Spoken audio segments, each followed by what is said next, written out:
I have ordered the IDF to respond firmly and further increase the pressure on Hamas. We are in the war of rebirth, the war on 7 fronts.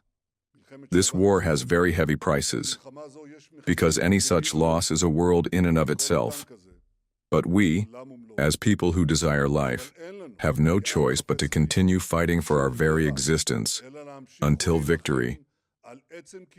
We are at a crucial stage of the campaign, and at this stage patience and determination are required to win. If we surrender to Hamas's dictates now, all the tremendous achievements we have achieved thanks to our fighters, thanks to our fallen, thanks to our wounded heroes, all these achievements will simply go down the drain. From the very beginning of the war, we have heard calls for it to end in surrender, and these calls have intensified recently. If I had given in to these calls, we would not have entered Rafah. We would not have occupied the Philadelphia Axis.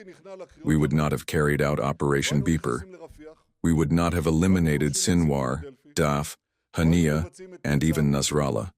We would not have created the conditions for the fall of the Assad regime and the severe blow to Iran's Axis, and we would not have changed the face of the Middle East. We would simply have continued to live under existential danger. And so I also want to say a few words to you about Iran. I am committed to preventing Iran from obtaining nuclear weapons. I am not giving up on this. I am not letting up on this. And I am not backing down from this. Not by a millimeter. This weekend, Hamas again rejected an offer that could have led to the release of half of the living hostages still in Gaza and the return of many dead.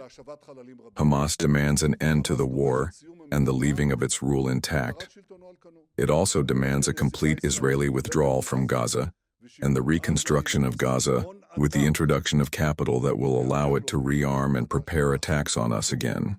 Ending the war on these surrender terms would send a message to all of Israel's enemies that by kidnapping Israelis, the state of Israel can be brought to its knees. It can be subdued. It is also a deadly message that terrorism pays, which will harm the security of the entire free world.